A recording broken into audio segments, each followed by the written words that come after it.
Shalom, Chavarim. It's Rubisa with this week's parasha, Behaalotecha. Some weeks I say, it's a lot of mitzvot and not a lot of stories.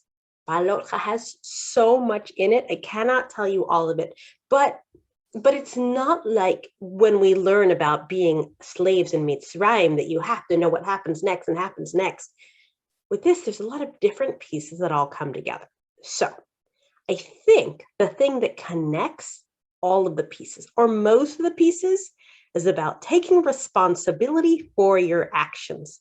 And let's be honest, that's probably not something you love doing, right? Because, taking responsibility isn't always easy, but, part of it we'll see isn't so hard. The parasha starts with building the menorah. All right, that's fun and easy, except it wasn't so easy. Hashem says how to do it, and it's not really clear who actually made the menorah. Because Moshe is willing to take responsibility, but according to Midrash, he didn't totally understand the how to do it. So the Midrash explains that the gold went into the fire, and the Torah says, and he made it. So who's he? Hashem took responsibility for it. Moshe tried to take responsibility, and according to Midrash, Hashem took care of that responsibility. So that's a really nice feeling of we try to take responsibility, but Hashem is always there to help us. And the parasha then, a little bit later, explains Pesach Sheni, right? We try to have Pesach. We love Pesach. It's amazing. But the Torah explains that for whatever reason, even though you tried to take responsibility and do Pesach right, you might have missed it. And so if you couldn't take responsibility for Korban Pesach, this is not the way we do Pesach today, but if you couldn't do it, don't worry. There is a second chance. You get a second opportunity to do Korban Pesach because you tried to take responsibility for yourself.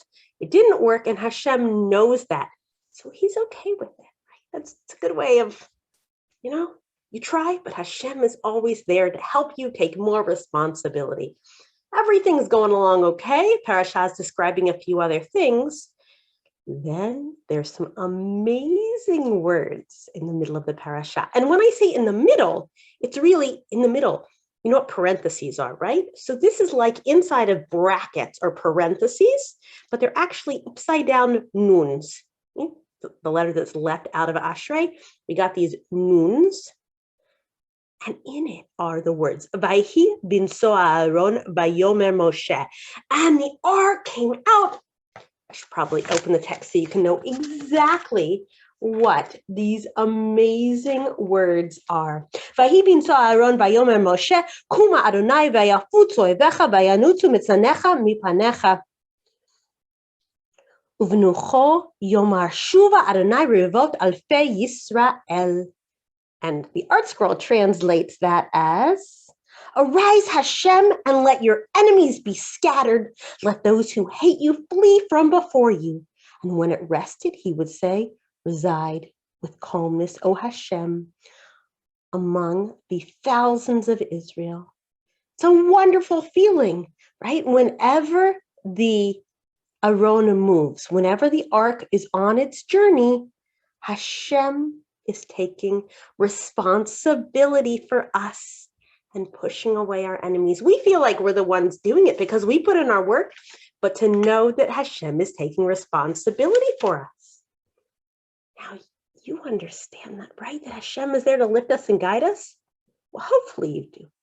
But here's the really sad and scary part. Somehow, Bnei Israel are there when it happens.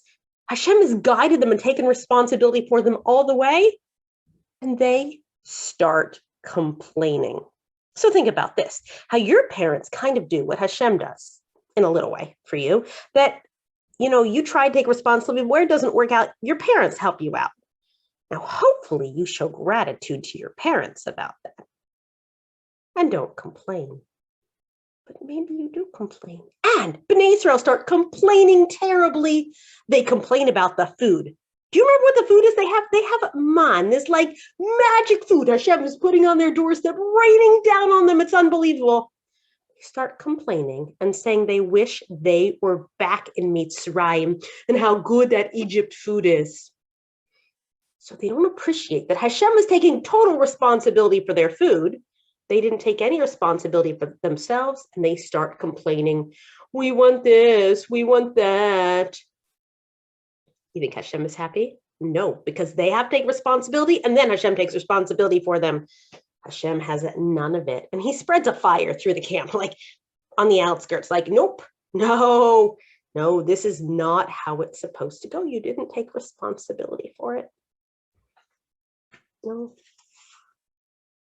There's even more that happens. At the end of the parasha, Miriam and Aharon talk about Moshe and his wife. What happens when we speak about somebody? Is that a good thing to do? Lashon hara? Definitely not. But sometimes we do it. So then what happens? Well, as we said, what do you have to do? Take responsibility for your actions and do it better, right? So what happens to Miriam? She gets sarat, she gets leprosy, okay? But that is bad, but it's her taking responsibility, right? I'm going to bear the consequence of my actions and learn from it, because I do take responsibility most of the time. And when I don't, well, actually always, Hashem helps takes responsibility for it.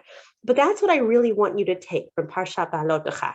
You take responsibility for yourself and your actions. And when they're not quite on track, you fix them and know that you're holding as much as you can in your responsibility, and Hashem is holding everything else for you. And the more you hold, the more Hashem holds for you.